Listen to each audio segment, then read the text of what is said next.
Hello, and welcome to Keep the Channel Open, a podcast featuring conversations with artists, writers, and curators. My name is Mike Sakasagawa, and this is episode 102. Today's guest is Paula Riff. Hello, welcome to the show. Today on the show I'm talking with photographer Paula Riff. Paula Riff is a Los Angeles-based artist known for creating one-of-a-kind, cameraless, photographic works on paper that embrace bold colors, form, and design. She combines the historical processes of cyanotype and gum bichromate, allowing her a physical and intimate relationship with the materials that she uses to push the boundaries of the medium, while considering themes of abstraction and the natural world. Paula graduated from UC Berkeley with a degree in Japanese language and worked as an interpreter in Tokyo, Japan for several years. Returning to Los Angeles, she switched careers after gaining an internship at the Los Angeles County Museum of Art in the photo department. Her work was selected as a Critical Mass Top 50 Award in 2019, the Top 50 Critical Mass Award of 2018, and was a 2018 finalist for the Julia Margaret Cameron Award for Women in the Alternative Process category. Her work has appeared in numerous museums, galleries, publications, and exhibitions throughout the United States and internationally. Paula's work is also held in private collections. I've known Paula for several years now. We first met at the Medium Festival of Photography a while back, and I've always been really taken with her work, which is just beautiful. You might be familiar with photograms, which is a cameraless technique where you place objects on light-sensitive material and then expose it to light. Essentially, the image is the shadow cast by the object on the paper. Well, I'll just say, what Paula does with photograms is really next level, and you really have to see it to get the idea. I put a link in the show notes to her website where you can see some of her work online, but if you really want to get the full impression of Paula's work, you have to see it in person. Speaking of which, there are a couple of opportunities where you can do just that. If you're in the LA area, Paula has work in the All Women Are Dangerous 2 exhibition at Building Bridges Art Exchange, which is at Bergamot Station in Santa Monica. That show is up now through February 8th, 2020, and there will be an artist panel on Saturday, January 25th from 2 to 3 p.m. Also, coming up at the end of February, Paula has work included in the Winter Blues Contemporary Cyanotypes exhibition at the Center for Photographic Art in Carmel, California. That show runs from February 29th to April 5th, 2020, and there will be an artist reception on Saturday, April 5th from 5 to 7 p.m. Do check those out if you're able. All right, let's get started. Here's my conversation with Paula Riff.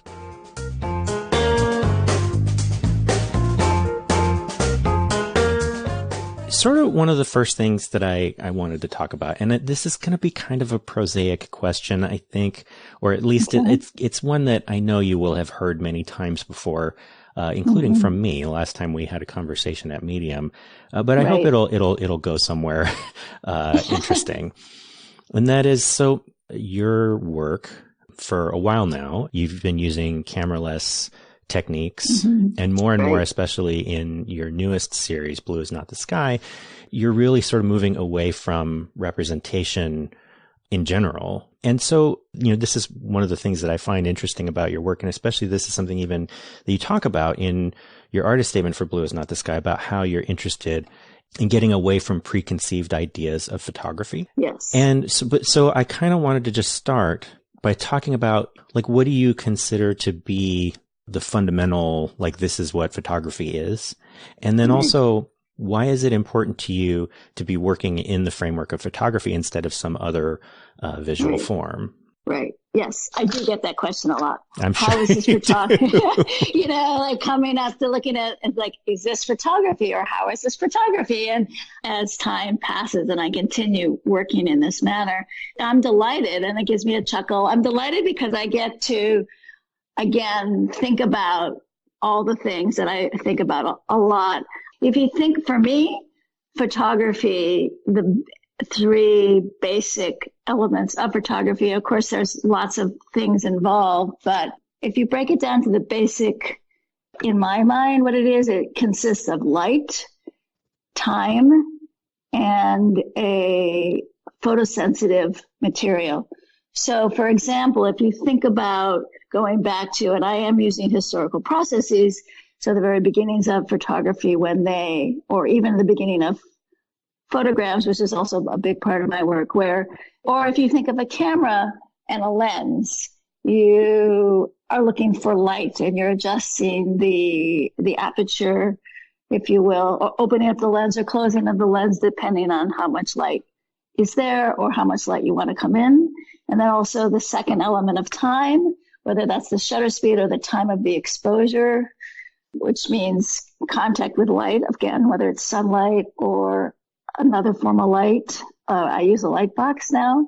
And then the third one is the photosensitive chemicals, which is really crucial to the answering sort of understanding why I'm interested in this concept of photography, if you will, because that to me, so if you were going back to like the processing film, that would be, chemicals in a dark room. Or if you're now in a digital age, there's color processors or whatever kind of processors they're using. But to me, it's those three things that make up photography, although photography to me is what's exciting now as I see it is changing again through time. But I think that it's opening up in a really broad sense. And if we get stuck in, well, it has to be a camera, or you have to have what equipment, or to make it a photograph, or it has to be an image of this or that, I think that's limiting the possibilities that exist within the medium. And that's what's so exciting to me, because now there's so many, where a lot of different artists are really experimenting with different kinds of ways to make a photograph. I mean, I like to think of it as art so much as opposed to, I think there's a blending of where photography and art sort of are coming together, and there's no differentiation, if you will. Anyway, without going on lots of different tangents, but I don't know if that makes sense to you. Yeah. But yeah, I mean, and I think it's really interesting, especially, in this new series, you're sort of referencing, and you talk about in talks and in your artist statement, you talk about being sort of inspired by people like Rothko or Moholy-Nagy. And one of the things that I find really interesting is that, if I think about how painting evolved over the years, that, a lot of people credit photography, the rise of photography, as sort of removing the burden of representation from painting. And that was sort of what freed up painters to sort of move into more abstract and non-representational genres, I guess. And I have this theory that with digital becoming so much more prominent and prevalent these days, that is doing a similar thing for analog processes, where now analog processes are not really required to have this burden of representing what's in front of a lens. And I agree with you. I think that it is really a fascinating and exciting time for the medium, and that we're seeing a lot of really interesting art come out of it. Well, but it's interesting. I mean, there's a lot of things that I could talk about, but like if you go back to part of where you talked about painting, there was the death of painting, and people were questioning, and I don't believe that ever was the case. But say, for example, if you go to the period, and I'm influenced by a lot of artists during that period, between the wars, World War I and World War II, and then even after, when a lot of photographers, like Stieglitz, for example, Moholy-Nagy, of course, but he was more, in both camps. But let's just say Stieglitz or so many other photographers who were getting away from representational photography. They wanted to move beyond that and create their own abstract imagery within the photographic medium to say something else. It's not quite what the kind of thing that I'm doing, perhaps, but like, for example, taking the camera and turning it upside down, or focusing on the angles of a building as opposed to, who is in the building or who's standing in front of it. So it really goes back historically from in between the wars, was sort of the beginning of that sort of movement. It's pretty exciting. So now there's another whole tangent of what photography can be. It's really interesting to me. I started in the dark room. I started with traditional photography. I did portraiture. I did, took all different kinds of images. And it's sort of a transgression that through what I was making, and that where I am today. But anyway. One of the things I'm thinking about is, and you've talked about this in other interviews before, how moving into the sort of processes that you're using now, and especially again, like I think we see this sort of progression in your work through the different kinds of photograms and cyanotypes and things that you were doing before moving into what you're doing now, where now you're sort of getting away from the botanical imagery.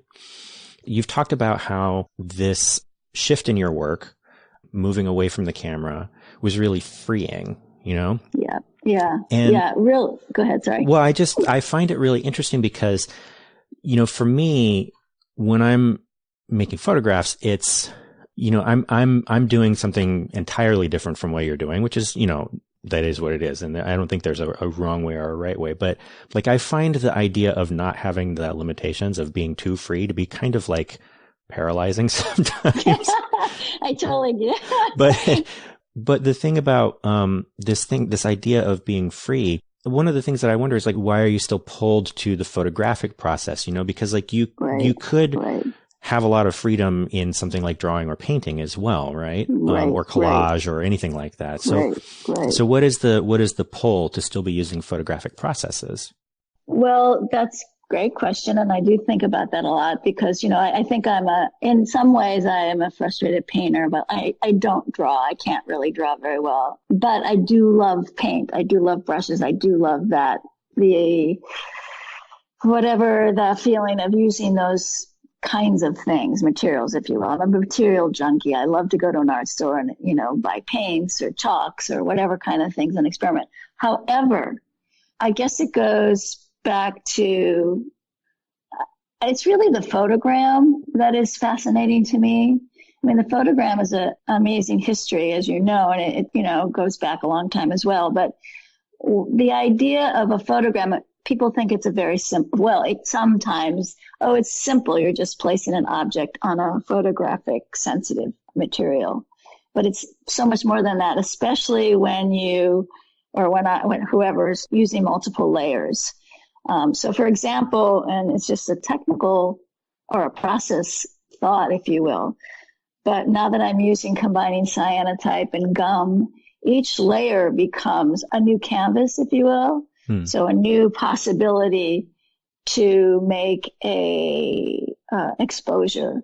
And there's something very magical, I guess, about that, something very unique about having to create the positive and negative space and what you can do with that. I mean, I'm also like, as you know, the traditional sense of doing gum bichromate is using a digital negative and doing layers upon layers, and it's very painterly, but you still have that one image underneath. But I'm like not using a negative in that traditional sense.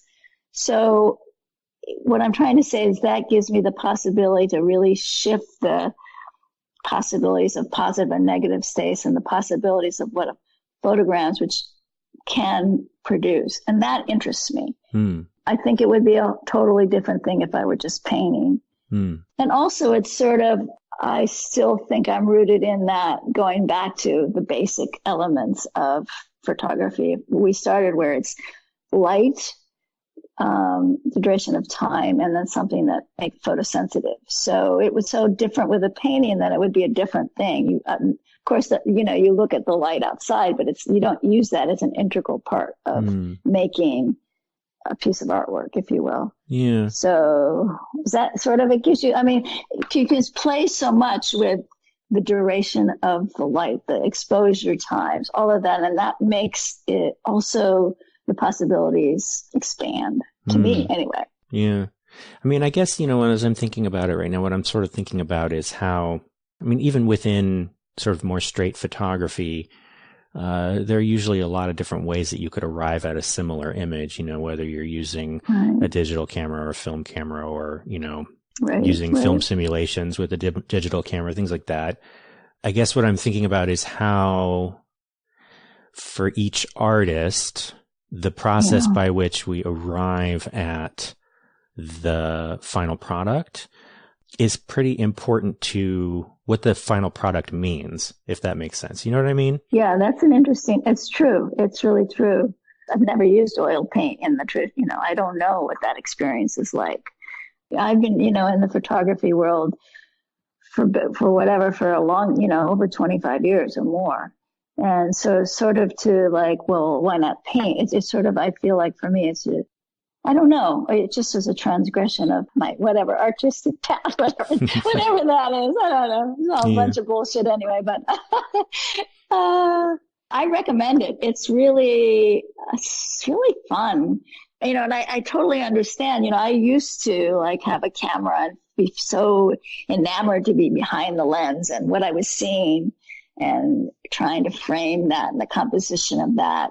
But when I tried to, and I put down the camera, it was like, oh my God, wait, I could do this, or I could try that. And I don't have to like go, there's so many wonderful other artists doing those kinds of things now, and they're great at it. So it was exciting when I was taking those kinds of images, but now it's just, I don't have to look through a lens. I can, make whatever I want. So that's the freeing part to me, even though it's kind of scary at the same time. Yeah, I don't know. I always find it just like if I don't have a reference point, like I can't. Yeah. I don't know. Maybe this is just sort of my limitation. I think that it's hard for me to sort of make something out of nothing. But one of the things that I was interested in, I was reading the interview that you did with Michael Kirchhoff, the Catalyst interview. He's awesome. Yeah. And you had talked to him about this idea, which I think you were just sort of talking about now as well, about how as your work has changed, that the way that you think and see are different now. And I found that a really interesting idea because I have certainly found that photography has changed the way I see, like literally the things that I look at with my eyeballs, right? Because a lot of the ways that, when I work with abstraction, a lot of times it has to do with the things that I'm noticing and observing and what my attention goes to now. Mm-hmm. I think that's really interesting. What I'm interested in, I guess, is, so, thinking about this idea of the artist moving in the world and looking around at the world and how you see the world. Like, for example, one of my early guests, who's also a relative of mine, his name is Brian Ida, and he does these paintings that are, they're very geometrical and they're abstract, but they're definitely still, they're not non-representational, right? Like they're all sort of abstracted landscapes or cityscapes or architecture. One of the things I find really interesting when he works is he'll go out, he'll take a picture, just like a snapshot with like his phone or something, like when he's walking in Palm Springs, say, and then that will become like elements of that house that he's looking at will become part of this abstract thing. But then with your new images, especially, we're moving away from representation entirely. I'm sort of wondering how does the things that you're seeing and the things that you're making, like how those interact, if you're moving away from representation entirely, like how does that affect how you think and see? Right. And then I want to comment about you, because before I spent some time, I listened to your interview with Lou Mitchell and watched which was so fun and so great. That was fun. It was so great. You both are awesome. But then which I hadn't seen, and then I'll get back to, I'm meandering a little bit, but you took that lemon video and I'd never seen it. And I think that was fantastic. To me, that kind of making that little video is so exciting because it was something you hadn't thought of. You didn't have, sure, you used your phone or whatever to make a little video of it, but it was sort of like a very abstract, even though it was a lemon, but it didn't really matter what it was. It was sort of about something in the world. And that was so exciting to me. It's like, Mike, that's a very, to see the world in that way is kind of really fun. And, but anyway, I wanted to applaud you on that for sure. Thank you. It was so great.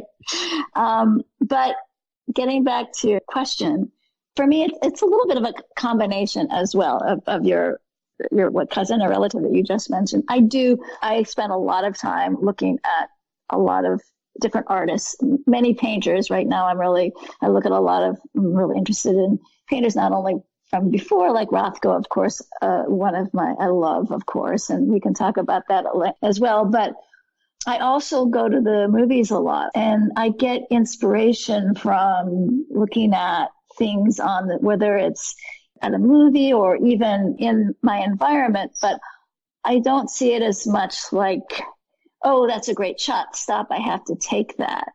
But I will stop and look at a shadow or a color combination or whether it's outside or in a book or at an art show, or I'll look at I get really excited about color combinations, like paint chips or paints that go together, or people that are wearing clothes, and I go, oh, those colors that I hadn't thought about. How do I do see it differently. I don't take as many iPhone photos. And if I do, it's either of my daughter or no, I don't. I think it's mostly that, or other pieces of art that look like that inspire me. Or so I don't know if that answers any of that, but it's a whole different way of, one of the series I went to Russia and I took photographs of children and did all of that, and that was fabulous and that was exciting. But I guess maybe I've just already crossed that bridge. Not that I won't, go back to it, but now it's like, oh, I'm so excited by colors or shapes or possibilities of materials. I do see my work as the materiality of it as well as a big interest of mine. Yeah. Anyway. When I was looking through, I was taking the time to look through these images again. And one thing, I got the chance to see them in person at Medium this year, which was great. And definitely there's a lot lost by not seeing them in person, I feel like. But one thing that is added by seeing them online is that I got to see what all the titles are. And yeah. I was thinking about the titles, and I was actually really interested in how you're titling these pieces, because some of the titles that you have are goofy. Well, I wasn't going to say that. I was going to say some of them are more literal, right? Like you have one that's called In Pink and Green, or you have one that's called Shades of Blue or Blue on Green, which is pretty literally what is in the image. Right. Whereas other ones are a lot more, I wouldn't say whatever the word you just used was, but I would say more suggestive. Out of nowhere, basically. Well, the thing was, is that I'm always interested in how all of the little pieces of a piece of work sort of interact. Right. And it feels to me like when I see some of your pictures that are called On the Rocks or Brooklyn Bridge or Lost in Tokyo or Stepping Out, which that one has an element in it that looks a lot like a house. Oh, that's funny. Interesting. I never thought of that.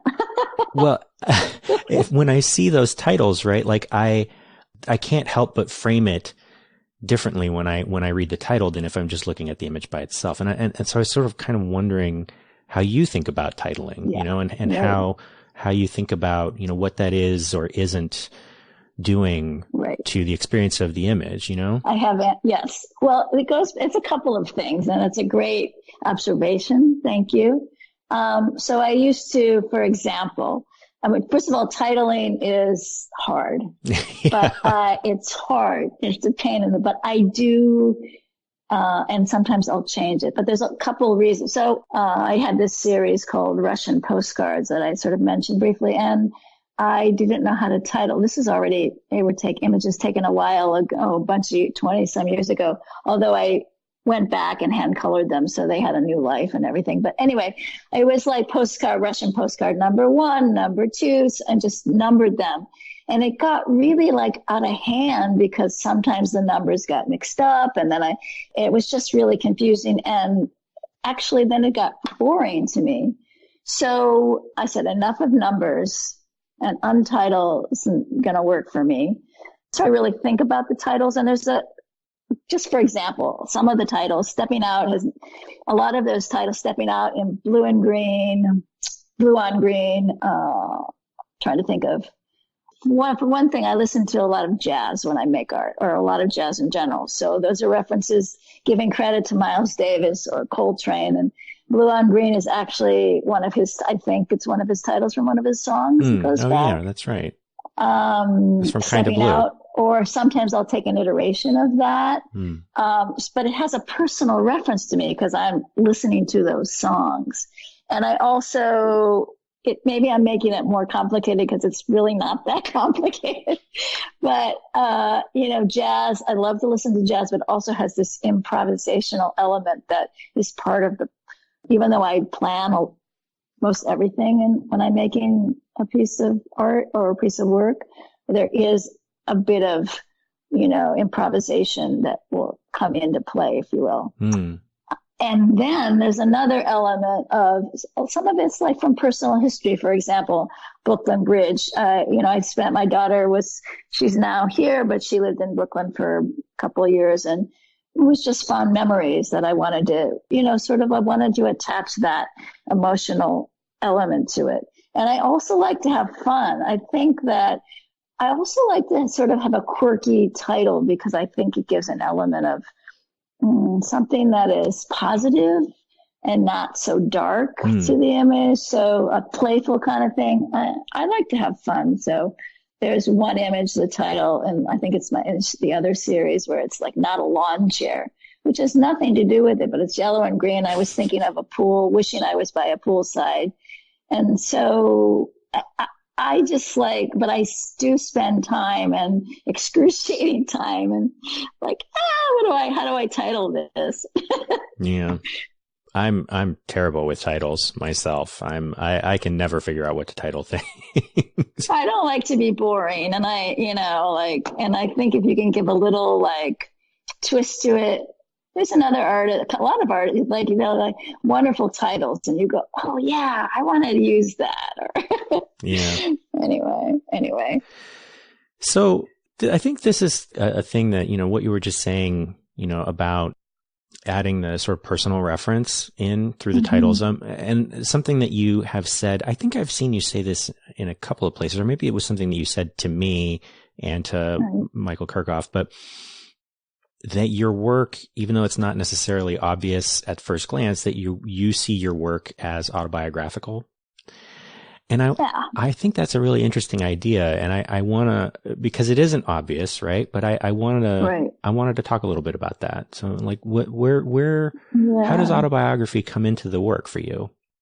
Well, the great question. And I think about that. And because my work, at least now anyway, in the past, 5 years or so, I don't make work about, because it's really hard. A family. I mean, I've done, my work now is not about family. It's not about memory. It's particularly necessarily. It's not about a lot of the traditional things that a lot of photographers are using to make imagery, but autobiographical in the sense. And I think of it as like, as we go through, just keep it on my level, go through life, you experience a bunch of different things, emotions. And so I think that becomes part of what we all make. It becomes part of what I make. And so to say that these are just things that I grab from the sky, it doesn't work that way for me. It has to do with things that, for example, color combinations or designs that I'm using. There's somewhere along my path, I have experienced that in some other, whether it's looking at a painting or going to a concert and hearing a music riff that, well, no pun intended, but, tune that gave me some kind of emotion. And so I do believe that what I'm making, it comes from something, whether it's present or past, whether it's something that I'm feeling right now or something that a memory from my time that I lived in Japan or time some kind of an emotional state. So I do see it that way. I think most people's work have that element, not always, but I see that my work is things that come from what I am feeling, whether it's mental, physical, emotional, inspiration, all those kind of things. So I don't know if it comes true or not, but.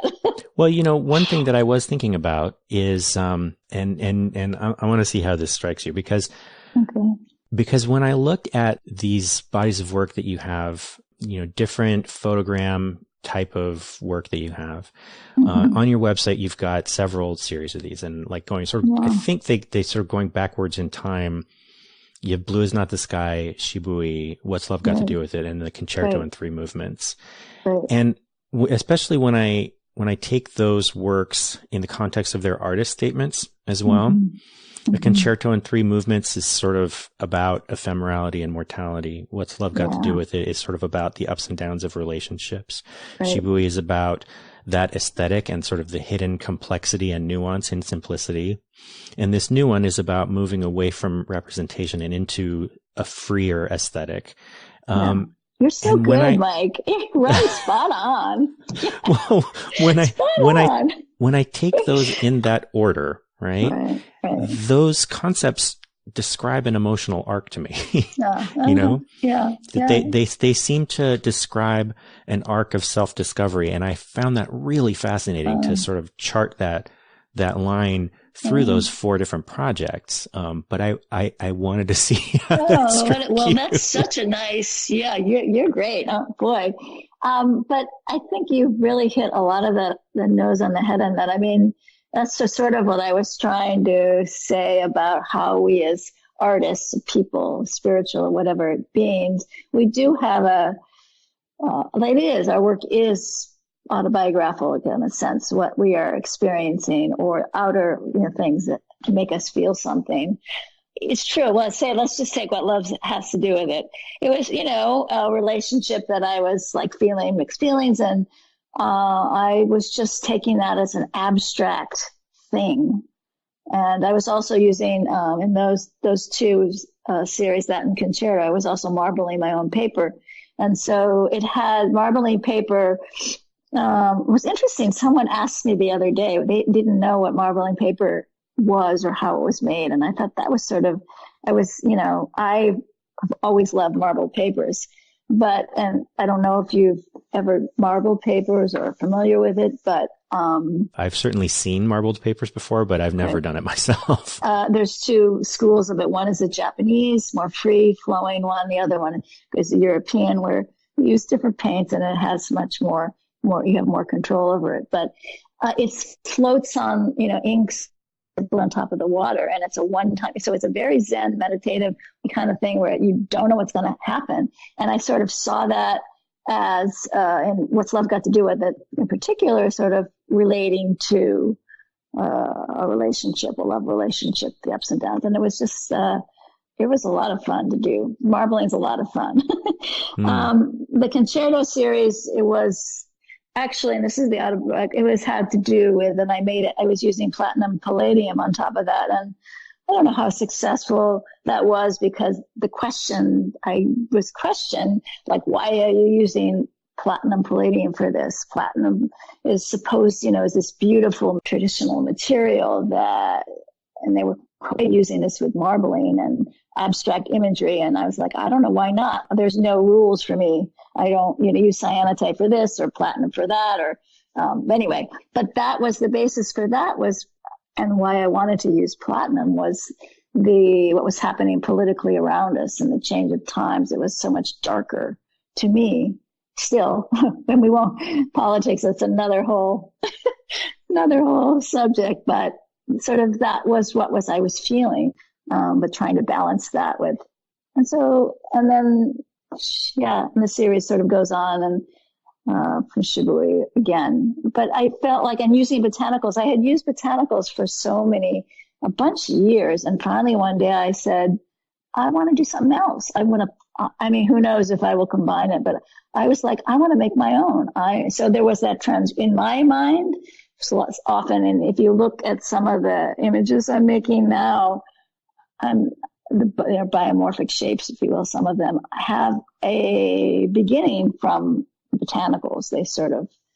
There is that influence. I mean, I'm sort of sometimes thinking of that as well, but I don't know. Does that answer any of those questions? It's great. It's great. Okay. Another thing I was thinking of with the platinum is just, with a series like the Concerto, where you are sort of talking about mortality and things, not being forever. But to me, the platinum made sense just in that platinum is supposedly, one of the longest lived archival processes. So good thought. To me, that fit right. People say all kinds of things, and these days I take everything with a grain of salt. But it was interesting. It was just interesting to me. So I have a reason usually.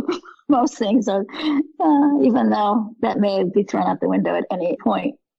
Yeah. Well, why don't we take a quick little break, and then we'll come back and do the second segment. Okay, great.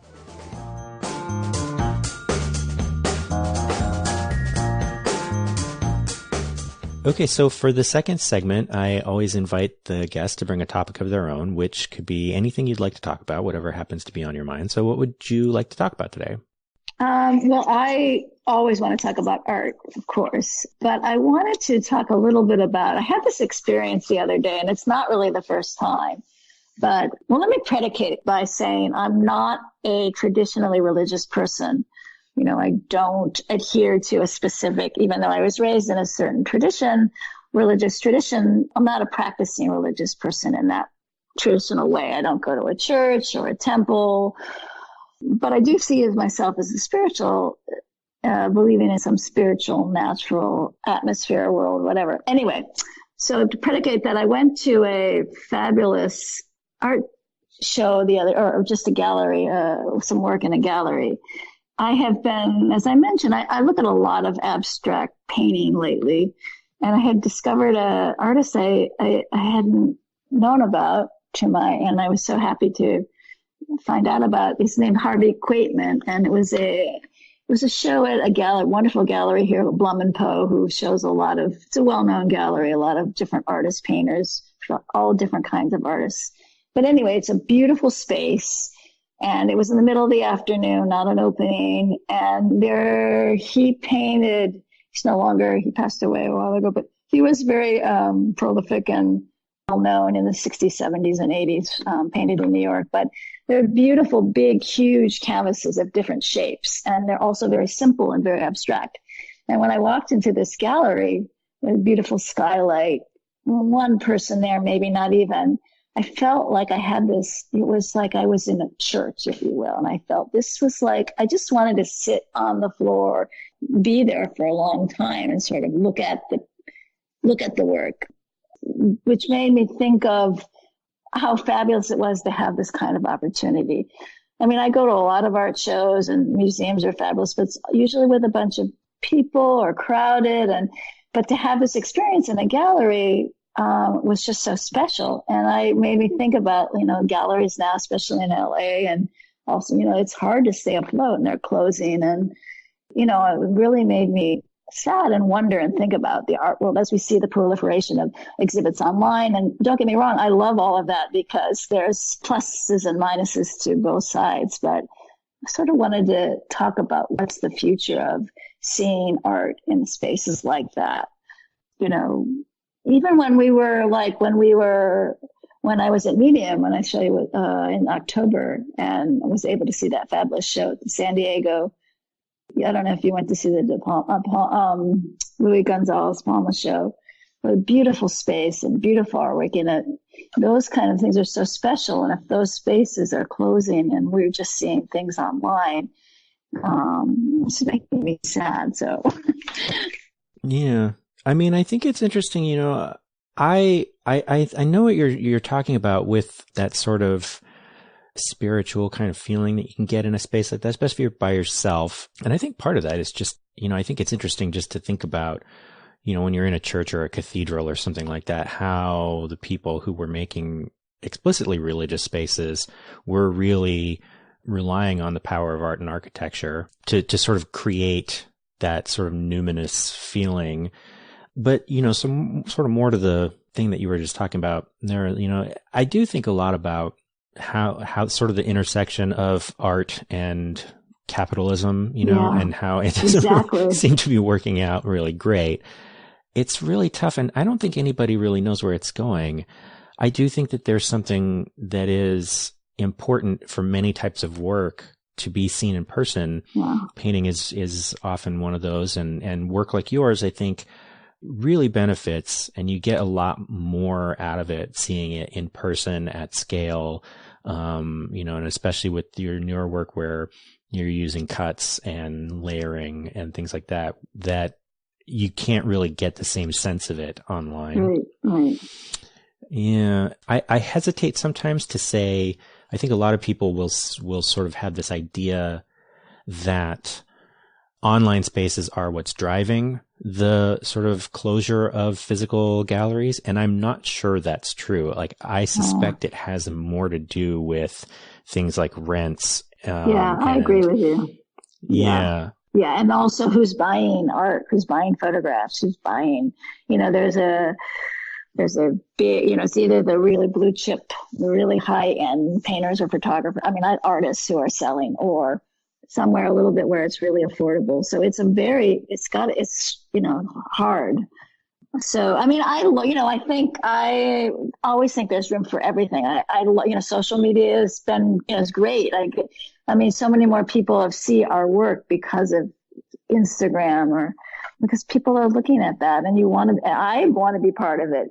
So I don't hate that. I love it, but I also love the other aspect of having those possibilities. And, but I think it is economics. I mean, and then you look at the museums, like whether it's, big museums, and where they're getting their money from. All the big museums are they're adding more, LACMAs, and I love it.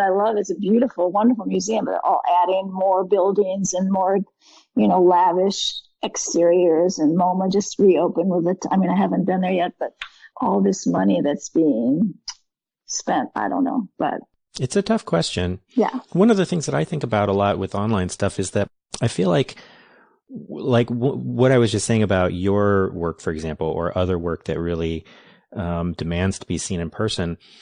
I'm really waiting for when somebody comes up with the idea of something that's natively online. I don't feel like a lot of the visual arts that happen online, or, web galleries, are kind of trying to just sort of replicate what you would do in a book or on the wall. And there isn't really yet. I think we're seeing some movements on this, but we're not there yet, where it's like, what is the experience of being online, and how can we make art that really you couldn't experience in another way? I think that's a really interesting idea. Yeah, what do you mean? Yeah, what do you mean by native? I guess what I mean is just that, like if we take, a Rothko, right, where you can't really experience a Rothko painting if you're not standing in front of it, right? Exactly. If you just see it in a book, or if you see it like online, you're not getting the full experience, right? You really need to be standing right in front of it at a certain distance, right? Right, exactly. And so what I wonder is, if art is about experiences, and I think that that's really what it is art is about creating an experience for the viewer or the reader or whatever, then there are certain experiences that you could only have online. And I wonder what that looks like. I wonder what that looks 3D, the 3D, where you go in and you're actually experiencing like you're being in that space. It's still not the same, but you know what I mean? Where, it's like this 3D video that you're in that space, but you're not. Even that, I think, is really trying to replicate what you're doing in the real world. Right, I think that there's something about onlineness or about the web that could be its own thing. And I just don't know how, I don't know if I'm smart enough to figure it out what it ought to look like. Well, yeah, I'm going to give it to you. And put that on you, because that's definitely not going to be me. But I mean, yes, hopefully, maybe, because everybody, we all are on our phones all the time. But I don't know. I mean, the worst part about it is that there's so much content, like on Instagram or Facebook or whatever. It's like every second it's changing. So not that it has to be permanent, but you see it once and then it's like gone. And so it's like, what's next? What's next? What's next? Or I've seen that already.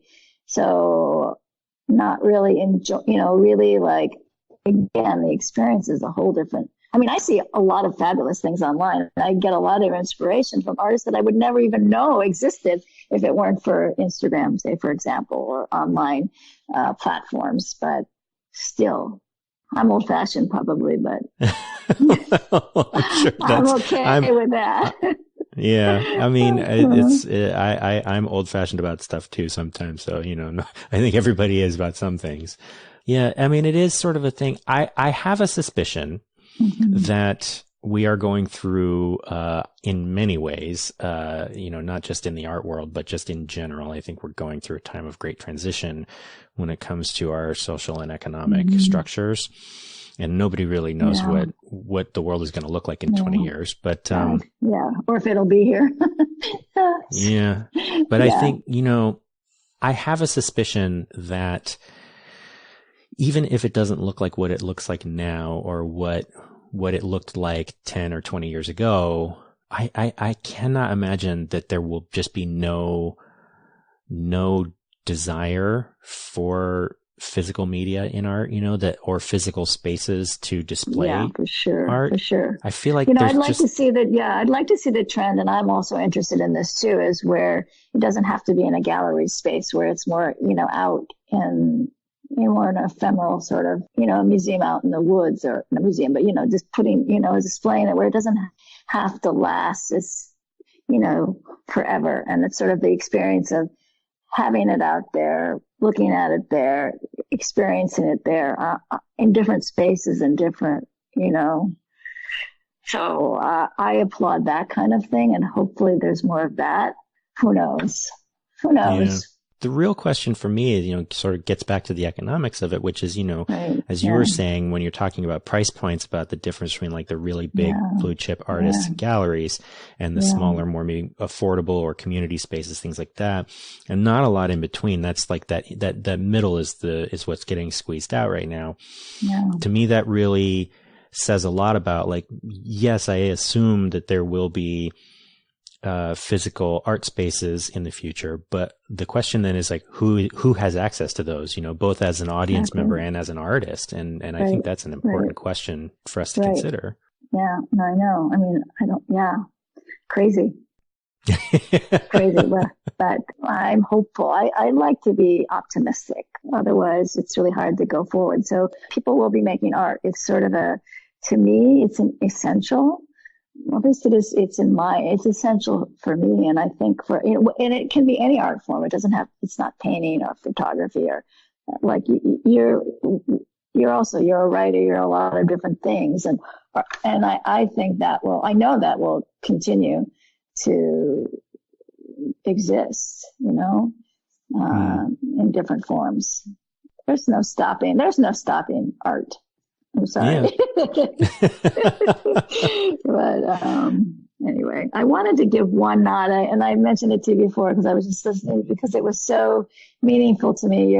Something about your project, and I bought that little book, The Sheets. You did the project on the love letter to Sheets and your wife. Mm-hmm. And I just think, going back to something very different than what I'm doing, but it was such a beautiful, and I think that, again, a very and how art is so personal and inspirational, and can also, to me, it was just, I could not relate to that experience per se, but could really feel that experience of you. And I think that's sort of the essence of art in general, whatever form, whether we're doing something abstract or something representational, where we can really be in that moment with that piece of artwork or that. I love that project of yours. I'm sorry. I'm sorry, not sorry. Thank you very much. Yeah. Thank you. I appreciate that. Yeah. I do think it's one of those things, and it's one of sort of the, maybe the project of this show in general is that, I have this theory that there is something common in the drive to make art. And even if we all do it in a different way and for different reasons, there's something about that expressive impulse that is fundamentally similar no matter what you're doing. And I'm not sure if I can really put my finger on yet, even after 100 odd episodes, conversations. I don't know if I could really define what that is still, but it's what drives me, I think, to continue having the conversations is exactly that thing, that I think that there is something really interesting and wonderful about the creative process and about the ways that we can create these experiences for each other through art. So yeah, and likewise, I get a lot of that from your work. I think that there's something very meditative about a lot of your images. So thank you. So I dig it. Mutual. Thank you. I agree with yeah. So there's one question that I like to close with, and that is if there is a piece of art or literature or creativity in some form that you've experienced recently that meant something to you. Oh, gosh. So many. I guess I'll go back to it's the same. I just mentioned this Harvey Quaitman, although I'd like it to be a woman because that's another topic we didn't talk about.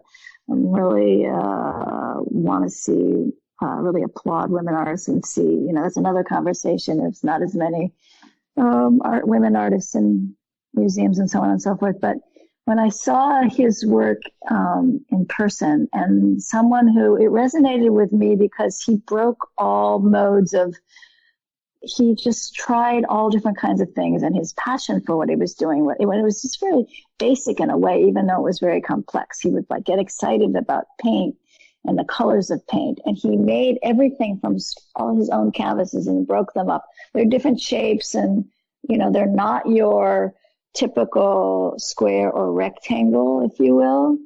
And that's my sort of goal, is to keep, that's sort of my struggling point now, is I'm continuing, but I'm going to hopefully change a little bit up of how I'm making the pieces. Will still, have a big crush on the materials that I'm using and the processes that I'm using, but I like to keep have a new breath, if you will. And he broke all the modes and didn't adhere to any particular, you have structure, and made everything by scratch, and the shapes were odd and the colors were odd and the layers were complicated, and that kind of thing that passion came through. And that to me was so exciting. And I hope I can get one inkling of, as I trudge through this, making process. So anyway, I'd like it to be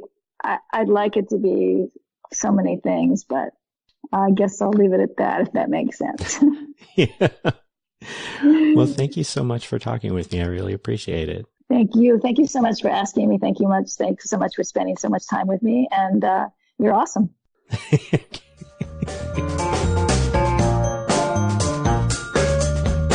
Okay, so as I mentioned at the top of the show, Paula has work included in exhibitions at Building Bridges Art Exchange in Santa Monica and coming up at the Center for Photographic Art in Carmel. There are links in the show notes to both of those, so do check them out. And that is our show. Editing and mixing on this episode was done by me, and the music is by Poddington Bear. You can find all of the show's social media information, transcripts, email newsletter, and show notes at keepthechannelopen.com. And if you'd like to support the show, you can make a pledge to our Patreon campaign at patreon.com/likewisemedia. A $5 monthly pledge gets you access to our bonus audio archive, which includes readings from guests of Keep the Channel Open and interviews with the authors of Likewise Fiction. Keep the Channel Open will be back on January 29th with a conversation with photographer Philip Schultz-Ritterman, so do be sure to come back for that one. And until then, remember, keep the channel open.